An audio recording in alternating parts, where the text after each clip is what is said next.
Vous avez maté Seven, vous avez kiffé même si maintenant vous avez peur des boîtes. Vous avez maté Zodiac parce que vous avez cru que ça serait Seven et vous vous êtes fait étrangement chier alors que c'est un pur film avec des acteurs de fou et un médecin de la chirurgence. Venez tenter votre chance avec Mindhunter, la nouvelle série Netflix produite et réalisée par David Fincher, la série conçue comme un piège.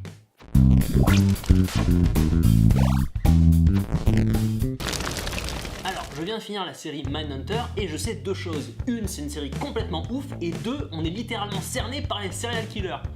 Et c'est la faute de leur maman. En gros, c'est l'histoire des origines du département des sciences du comportement du FBI dans les années 70.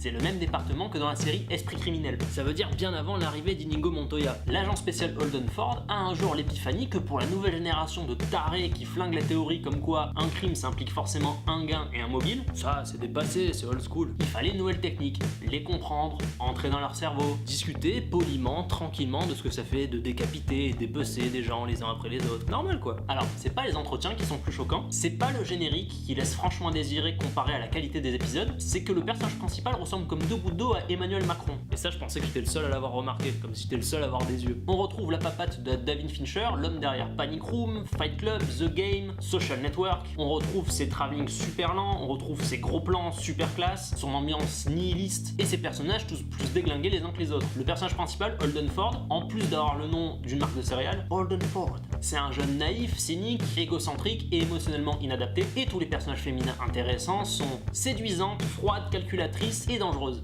Ah, qu'elles sont jolies les filles de mon pays. Laï, laï, laï, laï, laï, laï, laï, laï, laï.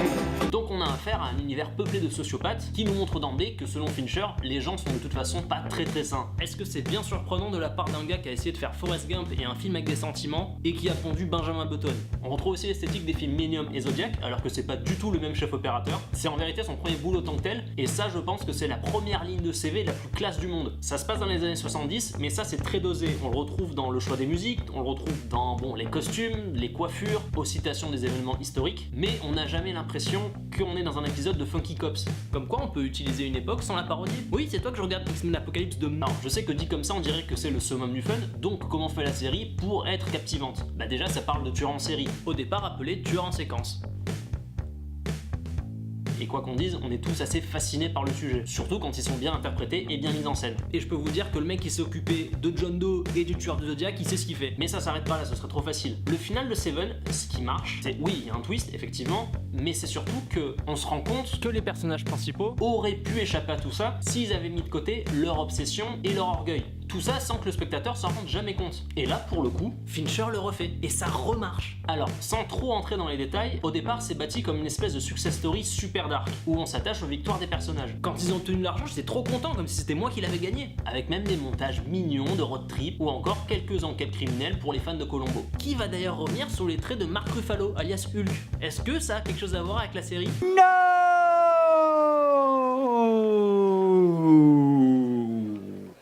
Sauf qu'au bout d'un moment, la série vous regarde droit dans les yeux et vous pose la question fatidique. Est-ce qu'il faut pas être un peu taré pour suivre un truc pareil? Et sur le moment, vous répondez comme Mini Macron. Mais non, c'est pas grave, je gère. J'écoute des tarés raconter des trucs absolument affreux toute la journée, mais c'est pas du tout pour me sentir supérieur. Parce que c'est notre projet. Et c'est là que tout se complique, et c'est là que ça devient de pire en pire pour tout le monde, et c'est pour ça que la série est à voir absolument. Ça dure en gros 10 épisodes d'environ 1 heure, à peine plus que Stranger Things. Par contre, faut suivre chaque épisode parce que c'est foutu comme un mini-film. C'est peut-être le seul défaut, mais c'est pas non plus insurmontable. Alors si vous voulez suivre les aventures du président français au FBI, si vous voulez découvrir ce que mijote Jean-Étienne Moustache au fil des épisodes, et si vous voulez écouter des acteurs déblatérés des faits absolument atroces qui veulent sûrement les conduire en thérapie, absolument mater Mindhunter, qui est une série très sombre, torturée, et qui prend le temps de réfléchir sur les dangers de contempler en permanence les abysses de l'esprit humain.